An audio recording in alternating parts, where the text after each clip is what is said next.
Baisakhi Saha has written a memoir. In her work, she has penned down all her journeys throughout her life. So she has written her basically, I would say, a travel journal sort of magical story. How she traveled all across the globe with bare minimum and she survived the most dangerous of situations just because she knew that the universe was guiding her. So we have two different type of authors, two women authors who have written amazing works, and I'm sure you would love their discussion as well as their books. Hello. Yeah. First of all, thank you for this opportunity to sit in front of all of you and share my views. When it comes to International Women's Day, I think it's great that the world has acknowledged one day for women, at least to pamper us and everything. But I'm not so sure how many women this celebration reaches to. I mean, we have a lot of disempowered women all over the world, including in our own country, who are suffering with something or the other. And they probably have no clue what International Women's Day even is, right? And this day that we educated people, book lovers, and for us, it's an elite thing. But there are women who are struggling, who probably don't even know what their rights are. They are always in self-abandoning, self-sacrificing, self-sabotaging, self-hatred behavior. So how do you take this Women's Day concept, pampering women, celebrating women to them? The day we can reach those women, that day I will say that this is truly an International Women's Day. Otherwise, we are elite people, probably the creme de la creme of society, who have the privilege, or even if we have come from unprivileged backgrounds, we have made a space for ourselves where we can be seen, we can be heard, our voices can reach to others. But there are so many who don't even have that privilege, who don't even know what rights they have. They are in continuous action of self-sabotaging and self-abandoning behavior. So how can we give those women back to themselves? Can we work for them at those grassroots levels? If we can, then it will be even more beautiful to celebrate this day as International Women's Day. Women, today also people are very skeptical to invest in anything that is led by a woman. So why do we face this problem? Because even the 2024 theme of International Women's Day is Invest in Women. So obviously this is a problem. So what are your views on it? Okay. I want to start a little bit from another perspective. See, having not just traveled but lived in all the different continents of the world for many years, I have realized this, that this is basically a man's world, created for men, and most of the structures in place in our society are masculine structures. Now, if I go back to the past, there was obviously a power struggle, and men tried to, dominate women. And the reason behind that is because women have certain creative powers, like we can hold a baby in our wombs, we can give birth to life, and intuition and wisdom and the way we connect with nature, the way we connect with people. These things are foreign to men. It doesn't naturally come to men. So in an attempt to, when they didn't understand these gifts that women have, they tried to suppress them.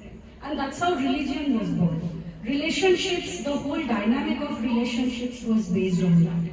And for years and years, like many of you would be aware how women who had psychic powers or who were naturally, natural healers, who could communicate with nature, bring herbs and plants and cure you without medicine, those women were persecuted. They were burned at the stakes, This was an attempt by the church to control and to create fear in people's minds. And because they were worried, if people knew the divine power that each one of us have to heal ourselves, to co-create with the universe, to have magical experiences. If everybody is empowered to that extent, then we won't need so many things in society. We won't need all this pharmaceutical industries or doctors, or we won't need to go to churches, and who will pay the donation. So this power struggle began, and women kept being oppressed for many, many years. And this thing is called chauvinism, right? So because, see, nature always tries to balance. So because there was chauvinism, women were suffering, and there was an imbalance in the world. So from chauvinism was born feminism. So then we have one extreme here, where women are being oppressed. Now women came up, and even though feminism started as a way to give rights to women, then women also started in many ways oppressing the men. So now we have wounded masculine and wounded feminine. If women are not empowered, it's because men are also not empowered. When you try to have power over someone, which men are trying to do, because they don't understand women, or the power that a woman has, innate power that we call, then what are men doing? They are suppressing us, right? And this power imbalance is created. And that's why we have this Women's Day. It was created to acknowledge what women have, what is inherent in women, right? And it will take a long time for the balance to reverse, but it will, because this is the nature. And one thing I want to say here, that we are always fighting for equality. Women and men are like North Pole and South Pole. Can they ever be the same? No, they are two different poles of the human experience, and they will never be the same. So our fight should not be for equality. Women have their blessings, their creative powers, and men have theirs, their strength, their thing. So what we should fight for is equal opportunity, equal pay, equal profit, equal power, but not equality. So women have to understand this. Nowadays what is happening, a lot of women are becoming financially independent. So they are in, big careers. They have, they're doctors and scientists and lawyers, and in the Western world you can see all. Here also in India, women have not stopped anywhere. They are standing next to women. But they have entered the masculine structures. So despite having that financial independence, despite having that buying capacity, women are still miserable all over the world, not just here or there.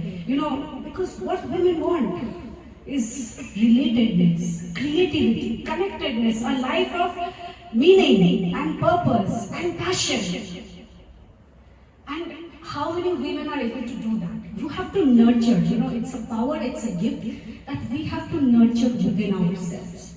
And when we enter the corporate world, we try to do the same things as men. We cannot nurture those qualities in us. Then what happens? We get into addiction, into depression. How many women, high-flying women, are in depression?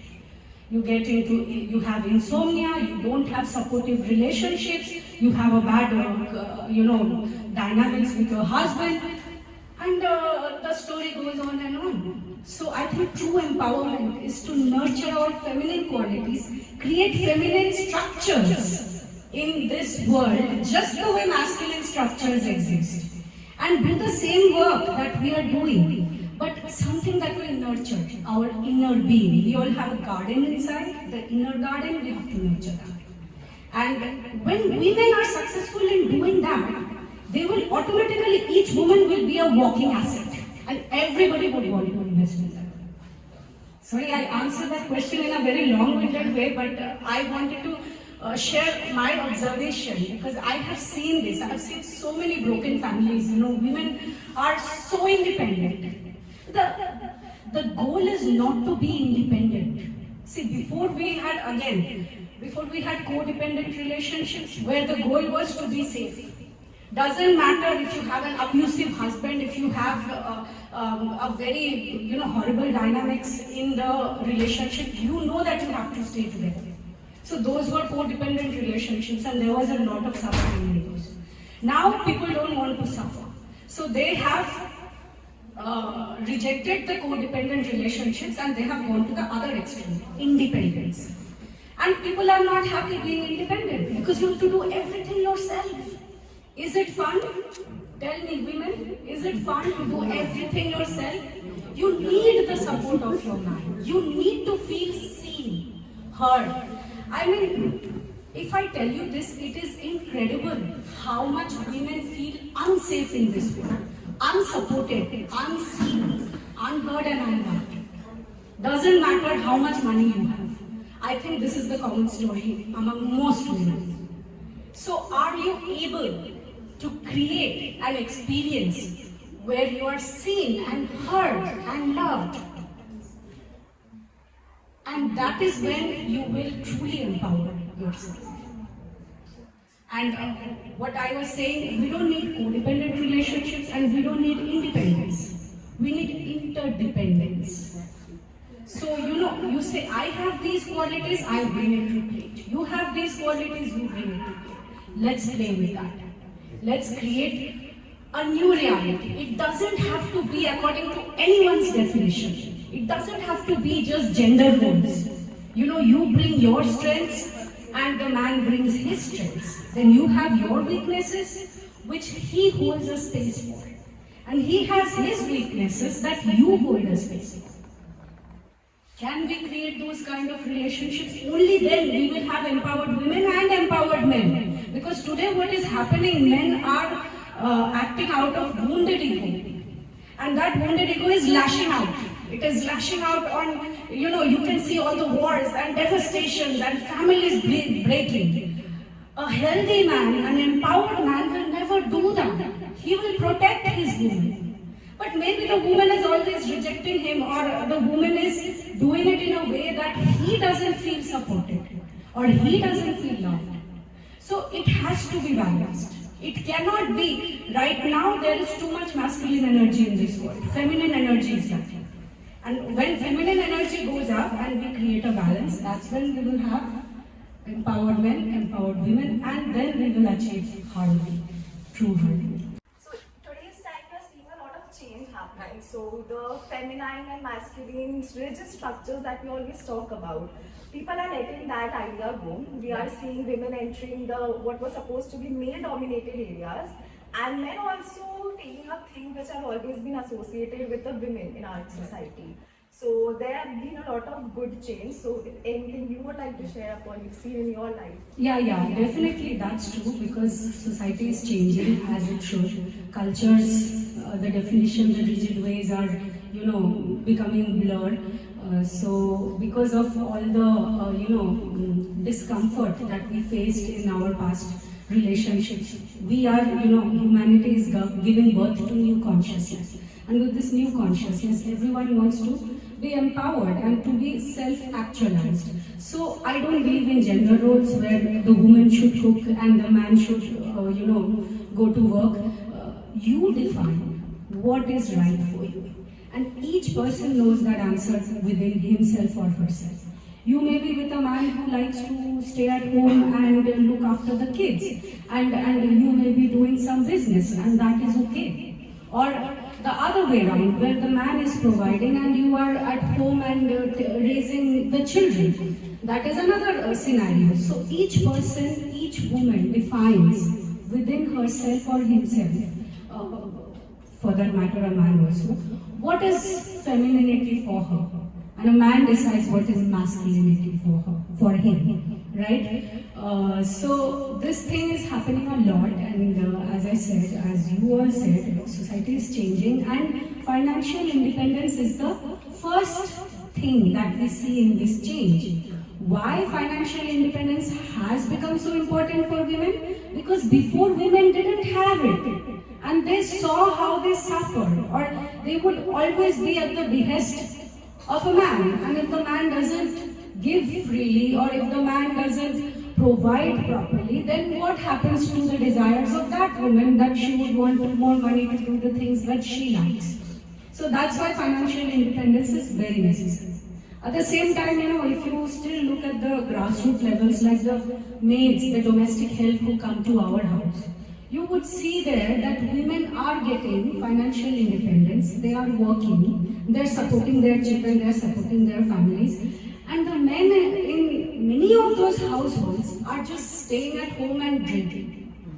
How do you tackle that problem? Now she is married, she has kids, she has to look after this family. She works in 10 houses, she earns and she feeds, including her husband. He probably buys his alcohol from her money. So, in this case, why is the masculine so disempowered? Or maybe he just has it easy. So there are certain things about men and women that we have to understand. If the woman is going and feeding the family, she also has to make the man do his work. Sometimes he even leaves her, he has other relationships. So we have a lot of dysfunctional relationships in the name of marriage. Get married, that is great. If you have a supportive spouse, you have a good marriage. But when I look at the, a little bit lower class in society, none of those marriages are functional. Most of them are not. So what's the point of marrying and are those women empowered even though they have the finances? And we have to change that also. So I think what we need is a lifting of our consciousness to understand it's not just, okay, I'm independent, I'm doing this, great. You are making money, great. You fulfill your desires, because sometimes the man doesn't even know what your desires are. Right? At the same time, we have to also understand the consciousness. In what ways are we also disempowering the man? Allow him to be a man for you, right? And you can also be a woman for him and have your desires and everything. So we are a long way to get there still, but we are going. Someday, hopefully, we will attain a balance where I'm not saying we will be the same as men, but we will have a balance where our power will be recognized by men and their power will be cherished, celebrated by us. Thank you.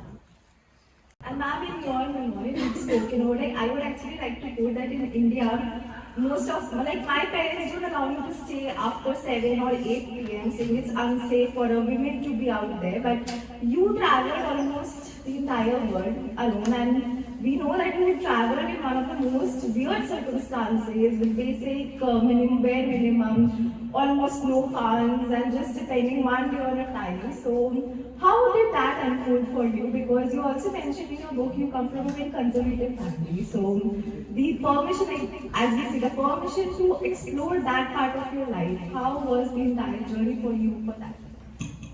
Thank you. That's actually a very interesting question, and let me answer it. I do come from a very, very conservative background, and my mother especially, she was overprotective. She would not even let me go out alone wearing a tight shirt, for example. So at a very young age, I left India, and after class 10, I got a scholarship and I went to Singapore. I was in a high-flying career, computer science. I was learning German, doing computer engineering, but I was not happy with my chosen career. And I didn't know what would make me happy. I was not in touch with my own wants, wishes, desires and dreams. I was following the crowd. What everybody told me was the in thing to do, and I was doing that. And this is where I will come to a little bit, quantum world, because when we are not happy, when we are not satisfied, we become a vibrational match to negative experiences in life. Because we live in a quantum world. This is not just physical, it is a world of energy and vibrations. Everything physical that you see, if you break it down to the Einstein's theory of relativity, ultimately it is energy vibrating in different frequencies that you see of physical life. So I became a vibrational match to a crippling back injury. And I suffered for more than 2 years until I wanted to take my own life. I was alone in Singapore in my hostel room, and I used to see life pass by. I used to see my friends do all the good things in life. And before that, I was an athlete, I was a dancer. I mean, I was always agile. Imagine a young girl of, early 20s, like 19, 20, 21, diagnosed with a crippling back injury that has no cure. One night, I wanted to take my life. I stepped outside my university hostel, and I was an athlete. I used to be in my college team, even now I do marathons and I walk long distance. I can walk 30 kilometer, 40 kilometer without getting tired. So I was like that then. And I just told God, I don't care if I'm going to become a vegetable tonight and tomorrow my life will end. I wanted to end it. And I went beyond the limitations of my physical capacity. And what I did, that's the first story in my book, you will read it, so I'm not going to tell you what I did. But I was expecting at the end of it to have a broken back. And to my surprise, my back had spontaneously healed. That day I realized there is so much more to life that nobody tells you. And I wanted to find what that was. And the answer didn't come to me immediately. It came in steps. See, I tell my path chose me. I did not choose this path. I just followed the guidance of the universe. One by one, magical things started happening. As maybe that time unconsciously, I was connecting, to this. It's like radio frequency. Let's say you are listening to one channel, or on TV you are watching a horror movie. Yeah, and then you change the frequency, you go to another channel, and then you watch a nice, feel-good, romantic movie. So, when you want to switch from this experience, a horror movie, a violent movie, in your life, you have to switch the frequency. And that happens with a consciousness change. And from that unconscious healing which happened to my back, a lot of things automatically became clear to me. And I was just following the impulse. And what was the impulse? I need to follow my joy. And the career that I was in did not bring me an iota of joy. And I couldn't imagine myself sitting in Singapore in some big company, in a small cubicle, coding and programming for the rest of my life. For some people, that may be your life agenda. And some people actually love it, they enjoy it. But it was not my life. If I had forced myself to do that, I probably would be a very miserable person with some chronic ailments, and I don't even want to go into the details. So I became a vibrational match to this back injury because I was not giving expression to the soul inside me that came here on earth to do something totally different. And when I sat with myself, I went inside and I was like questioning the inner person. What is it that will bring me joy? Then signs, like the universe would send me opportunities, and I would recognize it. That's where I want to go. And again the doors will close. The moment I thought all the doors open for me, I will try to enter the door and it will be closed. Because I was not ready for it. I had to prepare for it. So all the challenges we face in our lives, it's just preparation for that liberation. When you have a challenge in your life, you always have to tell yourself that you will never be given a challenge that you cannot overcome. So when a challenge comes to you, you have to say, I am ready for it. That's why it has come to me. And when you overcome it, you experience your divinity. You experience yourself as the invincible, unsinkable. Right? So for me, this happened. And my dream, my big dream, was to leave Asia. I was learning German and my dream was to go to Europe. And I was a scholar in Singapore, and with this back problem, I used to take, physiotherapy at my university, and all my scholarship money was going there. I neither had the money nor the opportunity to fulfill my dreams. I used to take my books during exam times, go to the airport, sit in the viewing mall, and wave at all the planes that would go bound Europe, and say, "Tell Europe to prepare for my welcome. I am coming soon." And I had no resistance. What I would say, no resistance to that, because I was just playing with myself. I was playing with possibilities. I was playing in my imaginations. If I had been so attached to that dream, it would have never happened.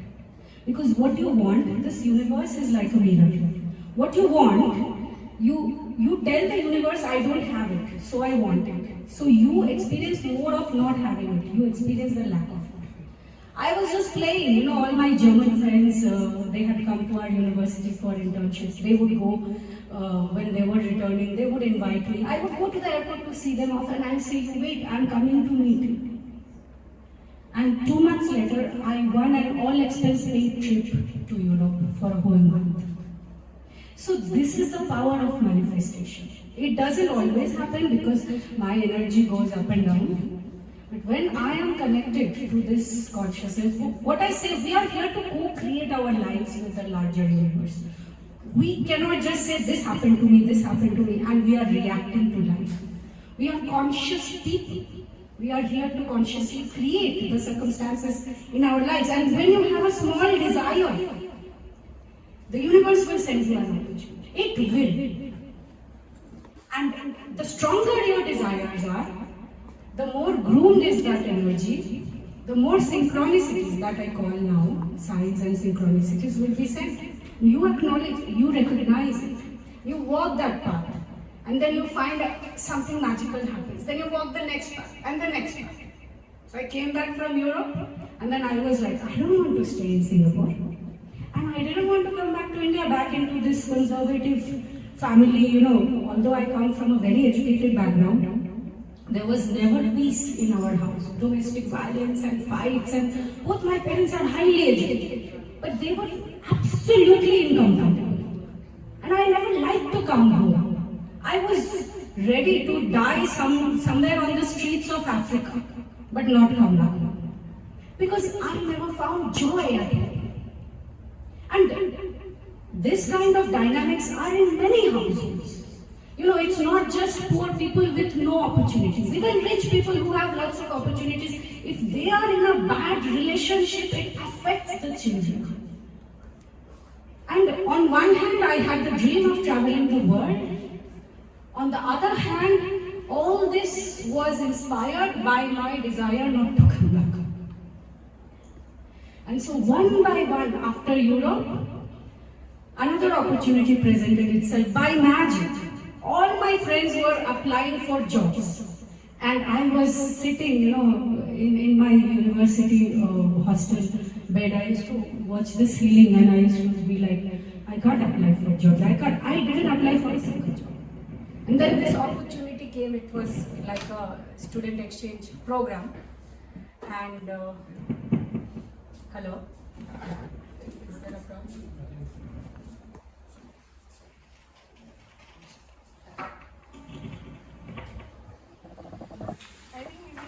It is audible. Okay, so then another opportunity came, and surprisingly, I had a bond. So I had a scholarship for 6 years. Everything was paid. So I had to work in Singapore for 6 years, and there was no legal way I could escape that bond. And I had resigned to that fate, But I always say the difference between fate and destiny is that fate is predetermined. There is no place for free will. But destiny is the path of our joy. Because the soul thrives in joy, in excitement. Something so magical happened you can't even imagine. I was the only person who was able to escape that bond illegally. And that story is in the book. It's called Freedom from Bond. And you will see that universe's clock is so concise, it's so perfect. How the universe works. You can tune into it. That even that time, sometimes it would just raise all the hairs in my body. I'm like, it's incredible. So then I left again, I left Singapore, I went to Africa. I lived in Africa, I had so many, this book is not just a travel story or a memoir. It contains 21 magical stories from my travels across the world that will make you look at life with new eyes. It will make you perceive life from an altogether new dimension of reality, where you don't see diseases the same way doctors tell you this is what happened to you. Don't believe the doctor. Don't identify with your disease. You are not your disease. People sometimes use disease to get attention because they are lacking it so much.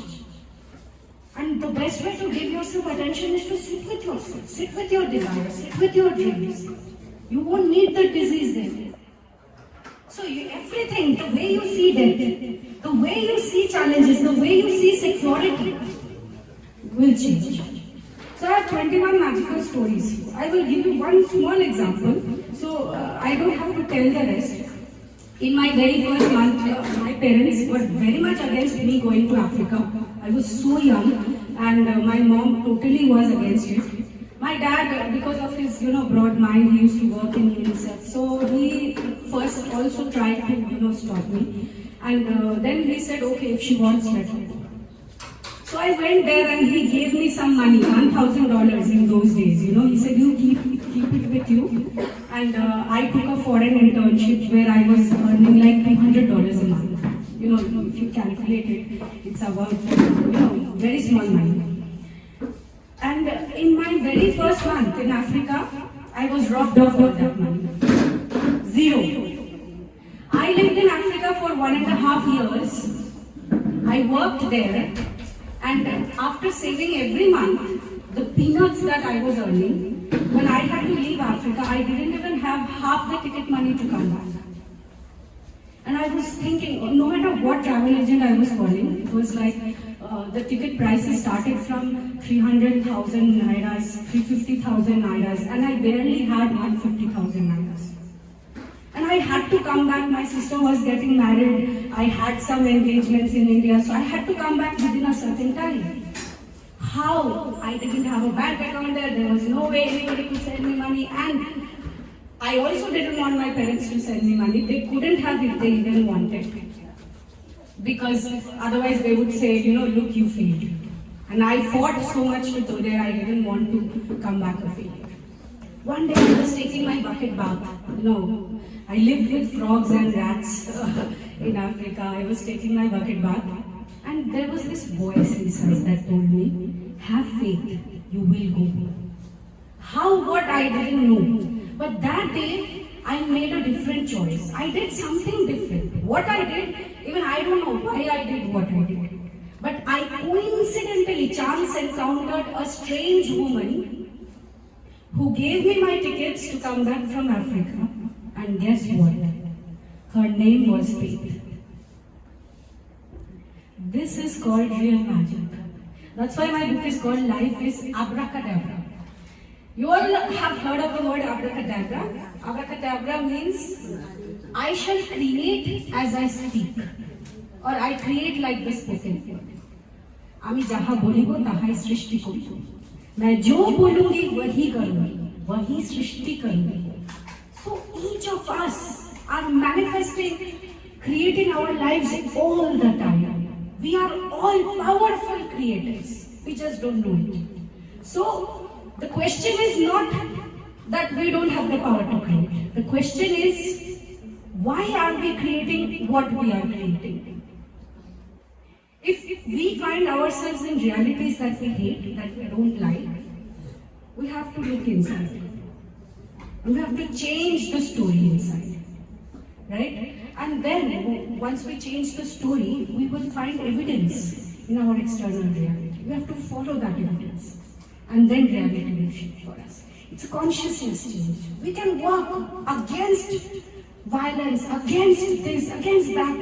It doesn't work like that. Because when we are working against something, we are creating more of that energy of restlessness, violence. It's just tune into a different frequency. Like I said, tune into a different radio. And I found myself in the most dangerous situations. I lived in Venezuela where they shoot you before they loot you. I was robbed at gunpoint. Even in Costa Rica, my house was robbed. My landlord died in that house robbery. But how divine intervention saved me and what I learned from that experience. The true security is inside. No matter how many bodyguards you keep, how many insurances you make, it will not save you from diseases or death. But what will save is what you say inside. And so many times it happened, that at some point I felt there is some higher power that was protecting me. And my faith was in that power. Because there were, sometimes people would say, aren't you afraid to go alone? I was so young, young unmarried girl. Everywhere you go, everyone wants to take advantage of you. So they're like, aren't you afraid? And I used to say, what's the worst that can happen to me? I will die and that's okay. Why was that okay? Because I came from a crippling back injury where I wanted to kill myself. And I got new life. So death did not scare me anymore. I wanted to embrace it. So I was like, what's the big deal? I got robbed. I had to face the Venezuelan military. They are like very, very hot people. And how I escaped those situations and came back unscratched, not a scratch in my body. Not anybody could hurt. And I think the reason being a woman, it makes the story even more powerful. Because there was nobody to be on my side, to protect me, to help me. There was nobody. And that's when I learned this communication with the universe, because this was my only protection. So I used to surround myself with this light. I used to play in my imaginations. Imagination is creation. I would walk on the road, I would see some shady people coming, and I would tell my guides, make me invisible. I know it's very strange to sound, and I was not invisible. But in my mind, making myself invisible meant I would not be a target to those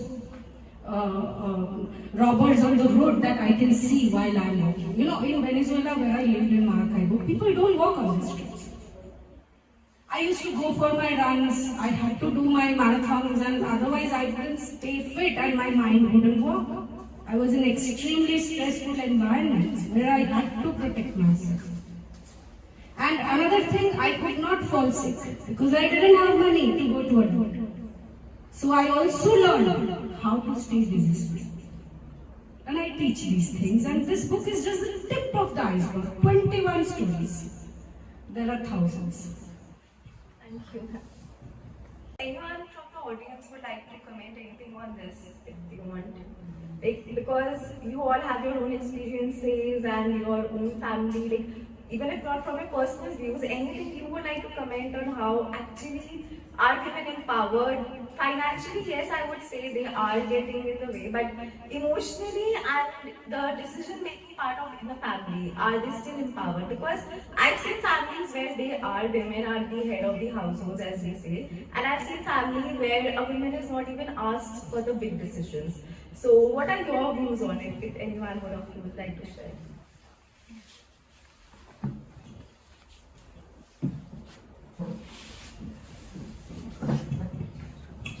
Hi.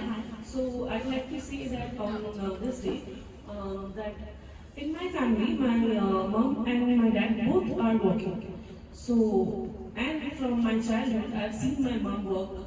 So she's the main inspiration for me. She used to work and then come back home and used to help me study. She literally made me what I am today. So she's the main woman power by whom I got inspired and I became what I am. Even she is also very conservative, okay. But she gave me all the choices. She made it possible that I have the choices, like what I want to study, where I want to study, and all of that. And that is still not possible in every family, I would say. But giving your child that choice is a very big thing. And that definitely I want to do to my family if I have one someday, that letting them have the choice at least, the options especially. Because now whatever job I am working in and however empowered I feel, however financially independent and mentally as well I feel, she has the biggest part of it. And not only that, even when my mom used to go to work, I used to, like from school, I used to come back at my grandmother's home. So she used to take care of me from 4 p.m. to 8 a.m. every day. And I have seen her work, being a housewife forever, but I know the work of a housewife as well, like holding the house. And so I know both of them. Like being a work wife is also very difficult and being a housewife is also difficult, but none of them are actually credible. Like I don't think men enough, or I won't say men, the society credit them enough. And not only that, even so many women are working now, but still when they come back home, they are expected to work in home as well. Like as if like the men came back home, but they just came back home, they are tired. But it's like as if it's a duty of a woman. Like they came back home, but they are also supposed to take care of the home. So, but in my family, my mom and dad both used to work hand in hand. My mom used to cook the morning food, and when my mom used to help me at night for studying, my dad used to do the household work. So I came, like, when I didn't understand it then, but now when I see everything, I understand how heavily it impacted all of my thinking and where I am now. So I thank them. I'm very lucky, very lucky.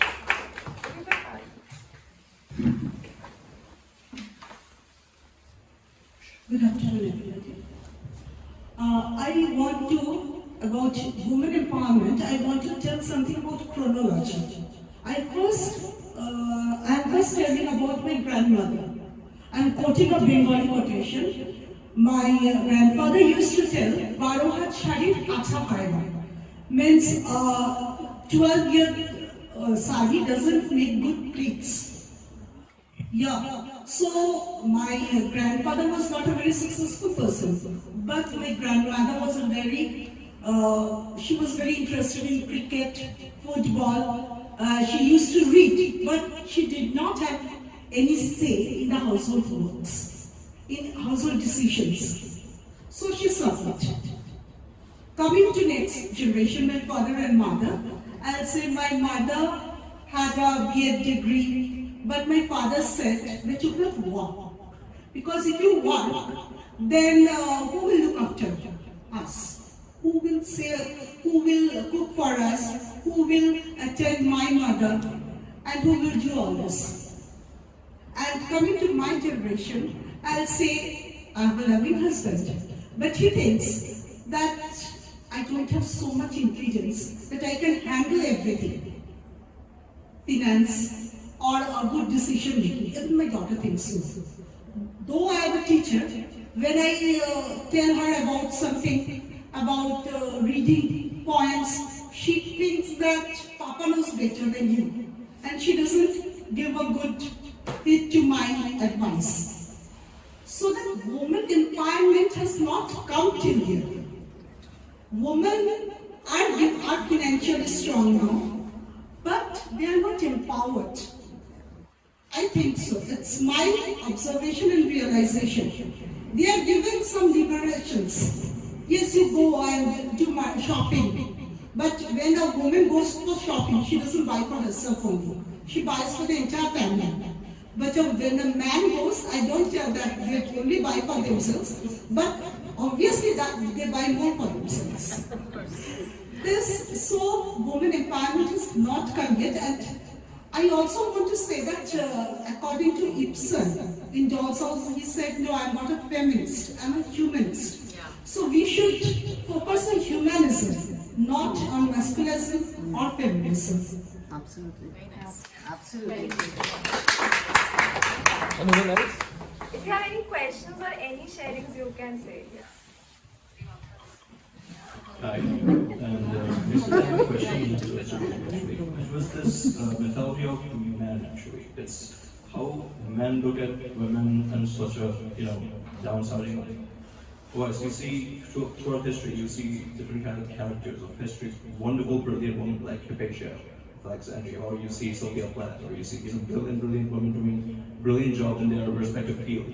And you see criticism from men, not constructive criticism actually, it's kind of a very kind of condescending criticism. It's like, I'm gonna hate your work, not because I'm critical of it rationally or logically, but because you're a woman. It's kind of this default setting in the head of man actually. So, especially I've seen many, Sylvia Plath hater being a book critic and saying, and many of those comments were not logical. It's simply because, oh, she's a woman, so she writes, blah blah blah, the bell jar or whatever. So, how can we approach this kind of one-directional, one-dimensional behavior and kind of generalize it in a more healthy way and in a more, inclusive way? That's the thing.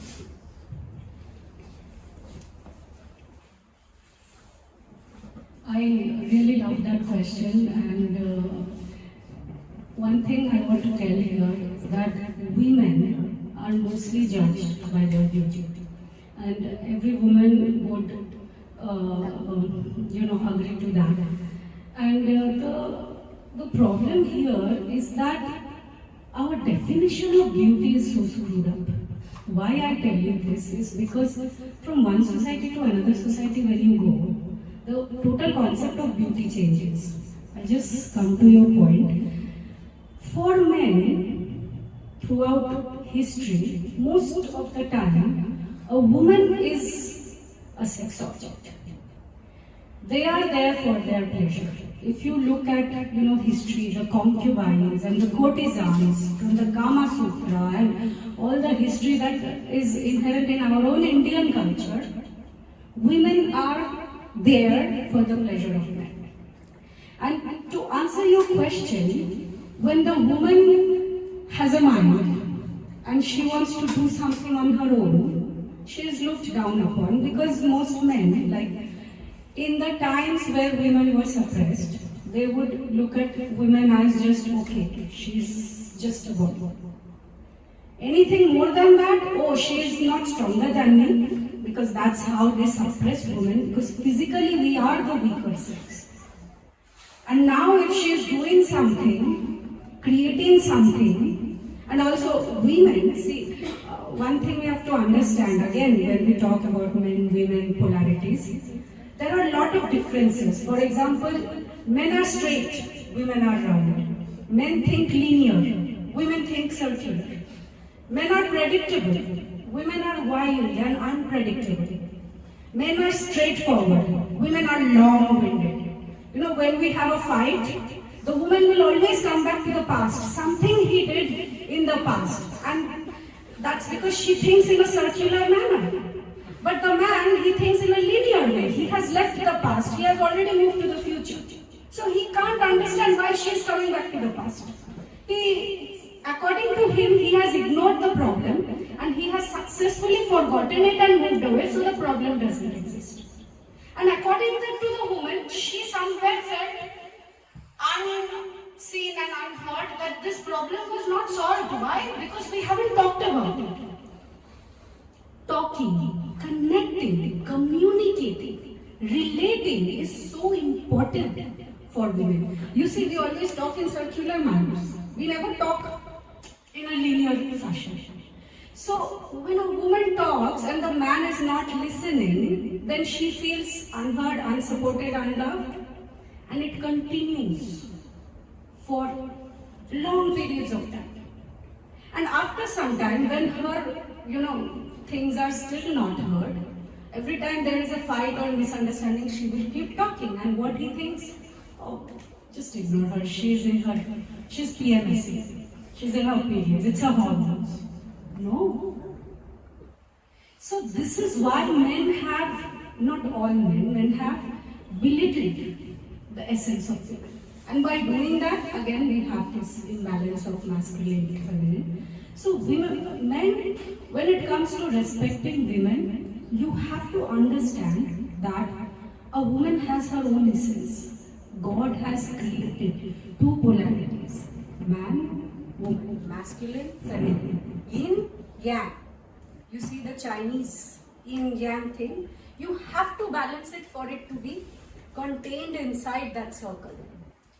And the moment that balance is lost, there will be power struggle. Right? So, when a woman wants to do something, allow her to do it. If she is saying something to you, maybe you feel blamed. in that moment because you think, oh my God, what is your problem? You try to fix her problems. Don't do that.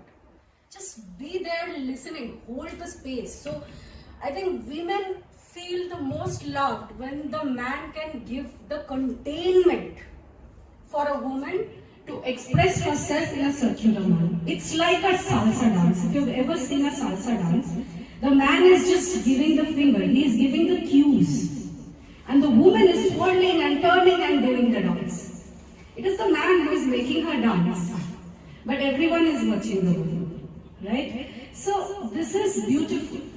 And when we talk about equality, making decisions, having a say in decisions, all that is great. If the woman is intentionally conceding the decision for the man to take, that's okay. Let the man lead, because women like to be provided for.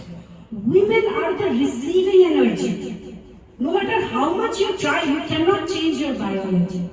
You receive the sperm. You create the baby. You are creators. And men are the giving energy. Men love to give and provide. And when a woman accepts it, see, I can do it myself. It's good. I can lead. I can be my own hero. I can be the leader in my life. But when a man comes here and says, let me share that burden with you, let me give it to you, it feels good. We feel pampered. And we love that attention. So even if you these are small things, you don't have to do it. Even if you can open the cardboard, let the man open it. You will enjoy that he is treating you like a princess. And if you do it, if you don't allow it, then you will never experience that treatment of being a princess, and you will always be grumpy. So woman also has to allow the man. It doesn't have anything to do with gender roles. It has to do with understanding the basic differences between how a male mind works and how a female mind works. And I want to tell you this, every woman is beautiful. Every woman. But some cultures are such that they don't allow you to love yourself. For example, in India, dark skin color is considered ugly. Here we used to have this cream called Fair and Lovely. When I was in Africa, they celebrate what they have. They have a soap which is called Dark and Lovely. And in Africa, women are big and fat and round. And they are celebrated for their curves, for their beauty. I was eating a lot of that yam and cassava and gari, and I had put on quite a bit of tummy when I was in Africa. And I was cautious because usually I wouldn't have that tummy and I don't eat that kind of food. I was staying with an African family and I was eating their food and I was not used to it. And the men, they came and told me, oh, that's another curve in your body, so it's beautiful. We don't experience that in our culture. When I came back from Africa, I used to be in the sun a lot with my other friends who would go for tanning. They had come from US and they were whites. And I used to go with them. I also used to get tan. When I came back home, I got a permanent tan. I became very dark. And it was Diwali. And I attended this Diwali, I was wearing this cream color sari and I went there. And a man of my dad's age, educated, civilized man came to me and said, you look beautiful in this sari. If only you had your dad's fair color, you would have looked so much better. So what is beauty to a man? What he was taught by his culture, that fair skin is beautiful. You go to Africa, no one is fair there. Look at the women, doesn't matter if she's short, if she's tall, if she's thin, if she's fat. Every woman walks with grace. She will dress herself up, she will wear these heels, and the way she walks, you can see that she owns her body, she owns her beauty, and it comes from inside. You cultivate it. And if your culture, I always tell people this, if your culture does not let you love you, look to another culture for validation. Because beauty is so different, in Singapore, these thin white girls, these Chinese girls, in their yellow color, they were considered beautiful. You go to South America, you go to Venezuela, you go to a shopping mall, you see these mannequins, and these mannequins have huge assets, larger than life proportion. And when the women, the little girls are growing up, they are vain, they want to attract the opposite gender. They go to the shopping malls, they see these mannequins, and they are unattainable proportions, not natural. You have footballs glued in front of your chest and bigger ones in your hips. So what do those girls do? 13, 14, 15-year-old girls, they go under the knife. They do plastic surgery. Every second girl on the street. Even the domestic maid servant prioritizes plastic surgery over household expenses. That is how vain those South American countries are. You think those women are empowering themselves? You think they are, they even know what empowerment is? It's all about their bodies. Because that's what men want. If she doesn't have the perfect body, he will leave her and go to another woman. Coming back to your question, in these vain societies, India is vain as well. Look at Bollywood. Look at all the beautiful actresses. They all look the same. Yes. They all have the same bodies. Am I right? How will a normal woman who may have a little excess weight or who may have a darker skin color or who may be short, how will that woman feel? And their best friends, the male friends, are always going for the ones who look like the Bollywood actresses. You see, I had a,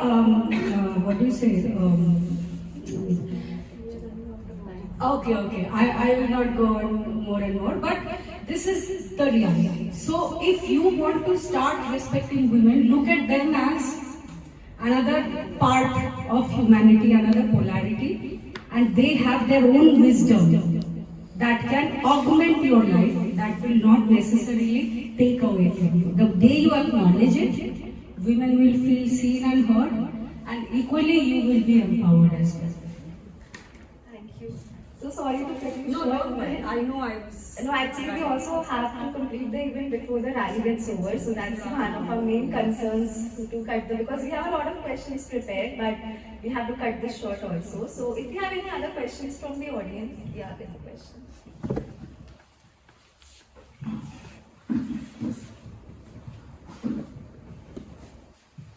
Good afternoon, my respected seniors. I think I'm the youngest person in the event. I want to have your reaction in my story. Last year, I saw a video, a social experiment video in I think West Europe. That two people, one's a girl and a boy, in the video, acts like their couple, and they are fighting each other. When the woman hit the man, slapped the man, in the streets, all the people ignored it. When you talk about the equality between men and women, when the woman slapped the man, all the peoples are ignoring them, and they act like all mistakes are all the reasons of the fighting is a boy. And second, when the man slapped the woman, everyone came there and said, "Why you slap the woman? Why you slap the woman?" This is why I want to ask you that what is your reaction of that my story? Would you like to take that, ma'am? Yes, please. Yeah. Okay. So one thing I would like to say is that it's not about. There are so many things that say not all men. Definitely not all men. But I think here all the women has been oppressed by some men once or twice or many times. So for us, for women, It's more like we can't like specifically see which man can do what, and we don't want to test it. So we are cautious from all the men out there. So the same happens because in women there is a ingrained thing called like we tolerate till it's like a long time till it's like intolerable. So the same happens in a lot of relationship as well. They tolerate it till there's no limit. And in so many families as well, as you said that men actually hit the women, the domestic hit. It is real. Domestic violence. Yes, it is very high. And so many of the women are don't actually make up FIR and everything because they don't wanna shatter the family and everything. But no one says anything in that as well. And it's not about a man getting hit and no one saying anything. It's about no one saying anything anytime, most of the time. It's about all the women when we go out even in the bus, when we are somehow touched inappropriately, and it's like we can't speak about it all the time. It's not about one situation that a guy got like slapped and no one saying anything. It's about just society's like how can I say like ignorance. And when a guy slapped a girl, it's mostly about the force as well, because naturally a guy has more power than a woman. So when he slaps, it's definitely hurt more. And so everyone, whoever is out there, they are concerned like, did she get like hurt? Because when a woman slaps, the guy, what actually gets hurt is his ego, not his face. But when a man hurts, the woman's face and her own self-respect is also getting hurt. So mostly the people who are out there concerned about the physical hurt, not the emotional one. No one cares about the emotional one in the street. Well said. So I think we can wrap the event. So we have a small quiz for you all. So there are very minimum questions, I think 6-7 questions only. So the people who would have the most answers, they would be getting the books by the author. So thank you so much for also giving the books. So the first question, so you can raise your hands. The first question is, I will be saying something about a person, personality, women personality definitely. You just have to say who I'm talking about. So a 1986 born Indian female athlete who was very active till 2003. She has been an inspiration for many young females throughout the Indian and global world. Him, she's a tennis player. So Sania Mirza. Sania Mirza, yes. He said first. So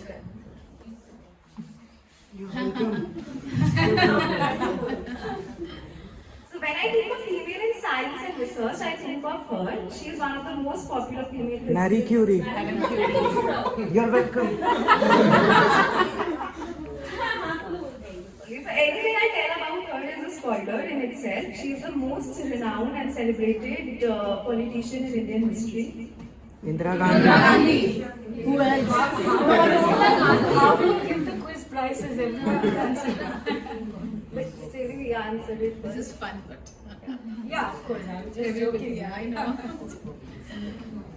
As a girl, a bad fever left her blind and deaf. After learning through vibrations and touch, she became a champion. So did anyone answer? Sorry. Yeah, Helen. A distinct winner. This time.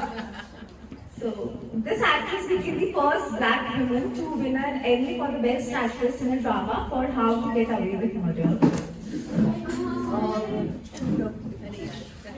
You cannot take back. Oprah Winfrey. No.